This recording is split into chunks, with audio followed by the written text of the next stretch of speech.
We decided, because of all the fantastic work that we had been doing in the school, that we would enter the Better Eating, Better Learning award, and again we were absolutely thrilled when we learned that we were in the top 3 finalists. We felt so passionately that what we had done in terms of our journey, our food journey, had just been phenomenal and had really benefited the children. They had a much deeper understanding of food and where it comes from. So how the Better Eating, Better Learning project started was that we got funding from the Food for Thought project, which we were delighted at, and that funding was to set up a school garden. We were really keen to educate the children in all aspects of food and health, but we also wanted to educate and inspire them to basically sow food, grow food and eat food as well. They plant the fruit and vegetables, they maintain the garden, they go out there with the catering staff, they get their wellies on, they tend to everything that needs to be done, and then when they get a crop, they bring it in. Laura, the catering manager here, will then work with the children to come up with a recipe, whether it's usually a soup based. The children will prepare the vegetables and make a pot of soup with the vegetables that they've grown, or fruit kebabs if it's fruit that they've grown, or a crumble. Something that they can incorporate, that they're using their own hand-grown produce. And it was great again for the children to see, obviously, that things that they had grown could be harvested and used in the school kitchen. They were very, very proud of that. It's one of the things that was important for us. We thought, well, if I'm going to be teaching the children in class all about different aspects of food and health, so where food comes from, the journeys that food make, in terms of the guidance set out in the Eat Well guide about what they should be eating, what is healthy, and the proportions that they should be eating it in. They were also learning things like food hygiene and safety. So we thought, well, if I'm going to be doing all that in class with them, and a little bit of obviously kind of practical skills, it made sense that we had a working kitchen and they could come in and get a little bit of work experience. 6 children come every week, and they come for 2 weeks in a row. So on a Wednesday morning they come down first thing, and the first week normally they they get a wee PowerPoint and chat about, again, just to reinforce what we've been learning in class about food hygiene and safety.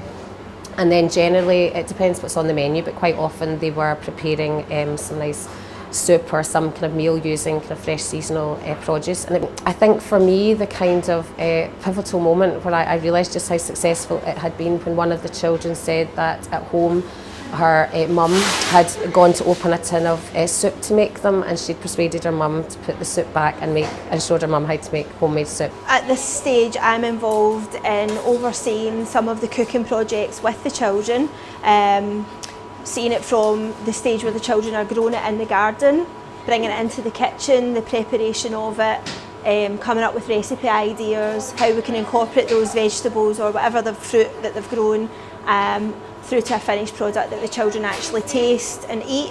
When the children come down, the first thing that we have to do is get them protective clothing on.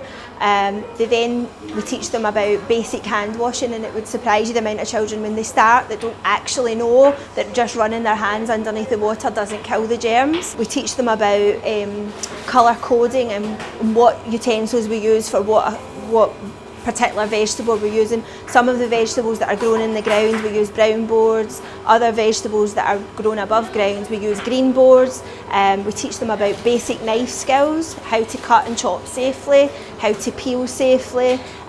We teach them about temperature control, how long things can stay out, how long things can stay in. Quite often, the children don't realise that we're not allowed to add salt, we're not allowed to add sugar. Well, we can add some sugar, but we try to use an alternative. So when they're making their soups, we teach them about using stocks and boiling their vegetables and using that stock to taste, to improve the taste. If we're making a muffin, it's actually sweetened with mandarin juice rather than sugar, and that actually amazes the kids. We don't put chocolate into things, it's like cocoa and beetroot that we use, and the kids are obviously learning that they can actually eat healthy but it still tastes, you're not losing on flavour. Definitely we find that the children are much more engaged in their learning. They're so interested in getting to know where their food came from, how much it costs, so you can link it into their maths, into their English, into their geography from where what vegetables and fruit are available in this country, what do we need to get in from other countries, and then they get to eat it at the end, so they're eating healthily but learning at the same time. And in the last 10 years it's just evolved from the children would never have been in the school kitchens working with us, and now we have these classes on every week, to they're providing the lunches. Sometimes the children are actually eating that end product that the children have made in the kitchen that morning.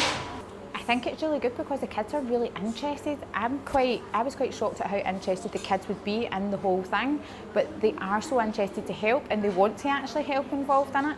And you get them talking about it, see by the second week they're like, oh, I could do that at home with my mum, or I could make that, or I can show my mum this. We're doing kitchen experience and we're learning how to cook food in the kitchen. And we've been making healthy food, and we've been going out and getting vegetables from our school garden and cooking healthy foods for other people to eat.